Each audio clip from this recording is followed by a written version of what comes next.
அந்த குரு இப்போ உங்களுக்கு நல்லது பண்ணுற நேரத்தில் வந்திருக்கார். 2 வருஷமாக உங்களுக்கு தொந்தரவு கொடுத்த குரு இப்போ அருமையாக உங்களுக்கு 5ஆம் இடத்துல பஞ்சமஸ்தானத்தில் உட்காந்துருக்கார். ரொம்ப புனிதமாக சிறப்பான காலகட்டத்தில் இப்போ நீங்கள் வந்திருக்கீங்க. உங்களுடைய பூர்வ புண்ணிய வினையை நீங்கள் தீர்க்கறதுக்கு நேரம் வந்திருக்கிறதுனால அதிகமாக இந்த நேரத்தில் தான தர்மங்கள் செய்யுங்க, ஆலய வழிபாடுகள் செய்யுங்க. முடிஞ்ச அளவுக்கு ஏழை எளியவருக்கு உங்களால் முடிஞ்ச கைங்கரியம் பண்ணுங்கள். இது நிச்சயமாக உங்கள் வாழ்க்கையில் நீங்கள் செய்த கர்மத்தை குறைக்கிறதுக்கான நேரம் கிடைச்சிருக்குன்னு அர்த்தம். பல தொந்தரவில் இருந்திருக்கீங்க, பிரச்சனையில் இருந்திருக்கீங்க. அதுலேருந்து வெளியில் வந்து ஒரு சிறப்பான காலகட்டத்துக்கு இந்த குரு உங்களுக்கு அழைச்சின்னு போகிறதுனால எல்லா விஷயமும் உங்களுக்கு நல்லதே நடக்கணும் நம்பிக்கையோட இந்த குரு பேச்சியை வரவேற்கிறத சந்தோஷமாக இருங்க.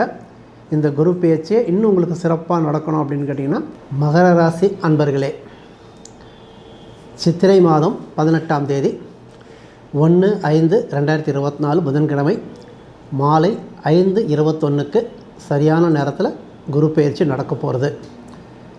மகர ராசி இந்த குரு பெயர்ச்சி எந்த விதத்தில் எந்த ரூபத்தில் உங்களுக்கு குரு செய்ய போகிறான்றதை தெரிஞ்சுக்கிறதுக்கு மகர ராசி அன்பர்கள் ரொம்ப ஆவலாக இருக்கீங்க. இந்த நிகழ்ச்சியை தொடர்ந்து பாருங்கள். மகர ராசிக்கு இந்த குரு ஒரு சாதகமான குருவாக, ஒரு அற்புதமான குருவாக இப்போது உங்களுக்கு பயிற்சி ஆகியிருக்கார். ஒரு கொடுப்பனையான நேரத்தில் இருக்கீங்க. பொதுவாக மகர ராசிக்காரங்க என்றைக்குமே ஒரு மந்தமான ராசிக்காரங்க அப்படின்னு சொல்லிக்கலாம். அதாவது மனசு ரொம்ப ஒடிஞ்சு போகிறவங்க அப்படின்னு சொல்லிக்கலாம். எந்த விஷயத்தையுமே சிரத்தை இல்லாமல் செய்கிறவங்க அப்படின்னு சொல்லிக்கலாம். அந்த மாதிரி இந்த மகர ராசியில் பிறந்தவங்க பேச்சு ஒரு தினுசாக இருக்கும், செயல் ஒரு தினுசாக இருக்கும். அதனால் உங்களுடைய ராசியை வந்து என்றைக்குமே ஒரு மந்தமான ராசின்னு பேர் எடுத்துட்டீங்க. எடுத்தோம் கவிழ்த்தோம்னு எதுவுமே செய்யாமல் ரொம்ப ஆற போட்டு ஒரு விஷயத்தை செய்கிறவங்க நீங்கள். அதனால் இது வரைக்கும் உங்களுடைய ராசிக்கு பல தொந்தரவுகளை கொடுத்த சனி 2 வருஷமாக உங்களுக்கு கிட்டத்தட்ட தொந்தரவு தான் கொடுத்துக்கிட்டே இருந்தார். அந்த குரு இப்போ உங்களுக்கு நல்லது பண்ணுற நேரத்தில் வந்திருக்கார். 2 வருஷமாக உங்களுக்கு தொந்தரவு கொடுத்த குரு இப்போ அருமையாக உங்களுக்கு 5ஆம் இடத்துல பஞ்சமஸ்தானத்தில் உட்காந்துருக்கார். ரொம்ப புனிதமாக சிறப்பான காலகட்டத்தில் இப்போ நீங்கள் வந்திருக்கீங்க. அதாவதுங்க, ஒரு ஜாதக ரீதியாக குரு பலவீனமாக இருக்கிறவங்க 5ஆம் இடத்துல குரு வரும்போது அந்த பலவீனத்தை அந்த குரு குறைச்சிடுவார்னு அர்த்தம். அதனால் இந்த நேரம் உங்களுக்கு குரு பிரீத்தி பண்ணுறதுக்கான நேரம் கிடச்சிருக்கு. 5ஆம் இடத்து வந்து ஜாதகத்தில் பூர்வ புண்ணிய ஸ்தானம் அப்படின்னு சொல்லுவாங்க. பூர்வ ஜென்ம வினையை நாம் குறைக்கிறதுக்கான நேரம் தான் இப்போ கிடச்சிருக்கு. அதாவது நம்ம வாழ்க்கையில் நமக்கு தெரியாமல் போன ஜென்மாவில் நம்ம ஏதோ பாவம் பண்ணியிருக்கலாம். இந்த ஜென்மாவில் நமக்கு தெரியாத சில பாவங்களை நம்ம செய்திருக்கலாம். நம்மால் பல பேருக்கு தொந்தரவு கிடைச்சிருக்கலாம். இந்த மாதிரி அமைப்பு இருக்கிறவங்களுக்கு ஒரு தோஷம் நின்றுடும். அப்படிப்பட்ட தோஷத்தை குறைக்கிறதுக்கான நேரம் தான் இப்போ உங்களுக்கு கிடைச்சிருக்கு. 5ஆம் இடத்துல குரு உங்களுடைய பஞ்சமஸ்தானத்தில் இருக்கிற உங்களை பஞ்சங்களை குறைக்க வந்திருக்கு அப்படின்னு சொல்லிக்கலாம். அதனால் உங்களுடைய பூர்வ புண்ணிய வினையை நீங்கள் தீர்க்கறதுக்கு நேரம் வந்திருக்கிறதுனால அதிகமாக இந்த நேரத்தில் தான தர்மங்கள் செய்யுங்க, ஆலய வழிபாடுகள் செய்யுங்க. முடிஞ்ச அளவுக்கு ஏழை எளியவருக்கு உங்களால் முடிஞ்ச கைங்கரியம் பண்ணுங்கள். இது நிச்சயமாக உங்கள் வாழ்க்கையில் நீங்கள் செய்த கர்மத்தை குறைக்கிறதுக்கான நேரம் கிடைச்சிருக்குன்னு அர்த்தம். அடுத்ததாக 5ஆம் இடம் என்றது உங்களுடைய ஜாதகத்தில் உங்களுடைய அமைப்பு இப்போ நடக்கிற நேரப்படி திருமண வாய்ப்பு ஏற்படுறதுக்கான சந்தர்ப்பம் அதிகமாக கொடுத்துருக்கு. அதனால் உங்கள் ஜாதகத்தை நீங்கள் எந்த ஜோசியத்தை காமிச்சாலும் இப்போ உங்களுக்கு என்ன சொல்லுவாங்கன்னா, உங்களுக்கு கல்யாண நேரம் வந்துடுச்சு அப்படின்னு சொல்லிக்கலாம். அதனால் கல்யாணத்துக்கு காத்துக்கிட்டு இருக்கிற நம்முடைய இளைஞர்கள், நம்முடைய இளம் பெண்கள் நிச்சயமாக இந்த நேரத்தில் கல்யாண யோகத்துக்கு பெரிய ஒரு வாய்ப்பு காத்துக்கிட்டு இருக்கு.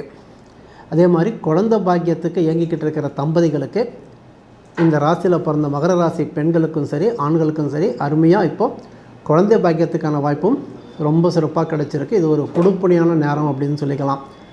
வீடு கட்ட முடியாமல் இருந்தவங்க, வீட்டு வேலையை பாதிலே நின்று போனவங்க, சில பேருக்கு இடம் வாங்குகிற வாய்ப்பு இல்லாமல் போனவங்க எல்லாருக்குமே இந்த குரு பெயர்ச்சி இந்த 3மே செய்து கொடுக்குற நேரத்தை கொடுத்துருக்கு. வீடு மனை சொத்து சுகம் வண்டி வாகன சுகத்தோடு வாழக்கூடிய ஒரு அம்சம் இந்த குரு பெயர்ச்சி கொடுத்துருக்கு. பொதுவாக மகர ராசிக்காரங்க ஏங்கிக்கிட்டே இருந்த சில விஷயங்கள் ஏக்கத்தோடு முடிஞ்சிடுமோ அப்படின்ற கவலையில் இருந்த உங்களுக்கு இந்த குரு பெயர்ச்சி ஒரு ஊக்கம் கொடுக்குற மாதிரி, அதாவது டானிக் கொடுக்குற மாதிரின்னு சொல்லிக்கலாம். அதனால் இந்த குரு பெயர்ச்சி உங்களுக்கு எல்லாமே சாதகமாக அமைகிற நேரம் வந்திருக்கு. மற்றபடி மகர ராசியில் பிறந்த பெண்கள் அப்படின்னு கேட்டிங்கன்னா பொறுப்புகள் அதிகமாக ஏற்றுக்கிறவங்க அப்படின்னு சொல்லிக்கலாம். அதனால் உங்களுடைய பொறுப்புகள் இது வரைக்கும் கொஞ்சம் சுமையாக இருந்திருக்கலாம். அந்த சுமையை இறக்கி வைக்கிற ஒரு நேரம் தான் இந்த குரு பெயர்ச்சியானதுனால இல்லத்தரசிகள் இல்லத்தை வந்து இந்த நேரத்தில் நீங்கள் புதுமையாக வச்சுக்கலாம், அழகாக வச்சுக்கலாம். வீட்டுக்கு தேவையான அத்தியாவசிய பொருட்கள் நீங்கள் இந்த இடத்துல வாங்கி வச்சுக்கலாம். ஆடை அணிகலன்கள் ஆபரணங்கள் உங்களுக்கு இந்த நேரத்தில் கிடைக்கும். அது மட்டும் இல்லாமல் கேளிக்கை நிகழ்ச்சிகள்லாம் போய் கலந்துக்கணும்னு ஆசைப்பட்ட மகர ராசி பெண்களுக்கு கேளிக்கை நிகழ்ச்சியெல்லாம் போய் கலந்துக்கிறதுக்கும், சுற்றுலா செல்லணும் அப்படின்னு ஆசைப்படுறவங்களுக்கு சுற்றுலா செல்லக்கூடிய சில சூழ்நிலையும், நிச்சயமாக கணவர்கிட்ட அந்யோன்யமாக அற்புதமாக பழகிற ஒரு சூழ்நிலையும் இந்த ராசி பெண்களுக்கு கண்டிப்பாக கொடுக்க போகிறது. அதே மாதிரி மாணவர்கள், மகர ராசியில் சேர்ந்த மாணவர்கள் படிப்பில் கொஞ்சம் மந்தமாக இருந்தாலும் இப்போ அந்த மந்தமான நிலை விலகி படிப்பில் குறைந்த மதிப்பெண் வாங்கிய மாணவர்களும் இப்போ நிறைந்த மதிப்பெண்ணோட வரத்துக்கான சந்தர்ப்பமும் அதிகமாக கொடுத்துருக்கிறதுனால மகர ராசி மாணவர்கள் இந்த வருஷத்தில் நல்ல மதிப்பெண்ணோட, அதாவது ஒரு மெச்சர ஒரு மாணவனாக, ஆசிரியர் மெச்சர ஒரு மாணவனாக வாழக்கூடிய சூழ்நிலையை கண்டிப்பாக கொடுக்க போகிறதுனால எதிர்கால திட்டத்தை இந்த நேரத்தில் சரியான முறையில் தீட்டுங்க. அந்த திட்டம் உங்களுக்கு கண்டிப்பாக பலிக்கிறதுக்கான சந்தர்ப்பம் கண்டிப்பாக கொடுக்க போகிறது. உத்தியோகஸ்தர்கள், தொழிலாளர்கள் இவங்களுக்கு இந்த குரு பெயர்ச்சி சாதகமான குரு பெயர்ச்சி. அதாவது உங்களுக்கு 2 வருஷமாக தொழிலில் போட்ட முதல் எடுக்க முடியாமல் போயிடுச்சுங்க, தொழில் ரொம்ப மந்தமாக இருந்ததுங்க, நம்ம நிறுவனமே வந்து ஏதோ ஒரு பாதிப்பில் இருந்ததுங்க அப்படின்னு சொல்லக்கூடிய சில முதலாளிகள், உத்தியோகஸ்தர்கள் அந்த நிலைமை மாறி இப்போது ஒரு செழிப்பான காலகட்டத்துக்கு வரதுக்கான சந்தர்ப்பம் கிடைச்சிருக்கு.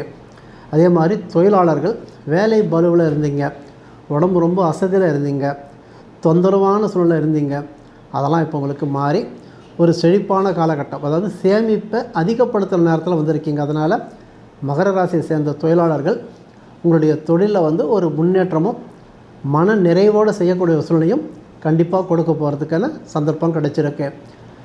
மகர ராசியை பொறுத்த வரைக்கும் இந்த குரு பெயர்ச்சி ஒரு சாதகமான குரு பெயர்ச்சி, உங்களுடைய மனசை தெளிவாக்குற ஒரு குரு பெயர்ச்சி, சந்தோஷமான சூழ்நிலையை கொண்டு வந்து கொடுக்க போகிற குரு பெயர்ச்சி. அதனால் மகர ராசிக்காரங்க இது வரைக்கும் பல தொந்தரவில் இருந்திருக்கீங்க, பிரச்சனையில் இருந்திருக்கீங்க, அதுலேருந்து வெளியில் வந்து ஒரு சிறப்பான காலகட்டத்துக்கு இந்த குரு உங்களுக்கு அழைச்சின்னு போகிறதுனால எல்லா விஷயமும் உங்களுக்கு நல்லதே நடக்கணும் நம்பிக்கையோடு இந்த குரு பெயர்ச்சியை வரவேற்கிறத சந்தோஷமாக இருங்க.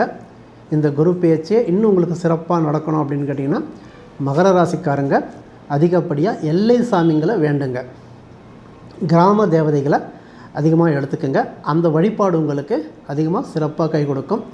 எல்லை சாமிகள் வழிபாடு உங்கள் எல்லைக்கு ரொம்ப சிறப்பாக, உங்களுடைய தொழில் எல்லை, குடும்ப எல்லைக்கு ஒரு பெரிய முன்னேற்றத்தை கொடுக்குற வழிபாடாக இந்த வழிபாடு உங்களுக்கு கை கொடுக்கணுன்றதை மறந்துடாமல் இந்த நேரம் மகர ராசிக்காரர்கள் செழிப்பாக சிறப்பாக இருக்கிறதுக்கு குரு வழி கொடுத்துருக்காருன்றதை புரிஞ்சுக்கிட்டு வாழ்க்கையை வளப்படுத்திக்கிங்க. நன்றி, வணக்கம்.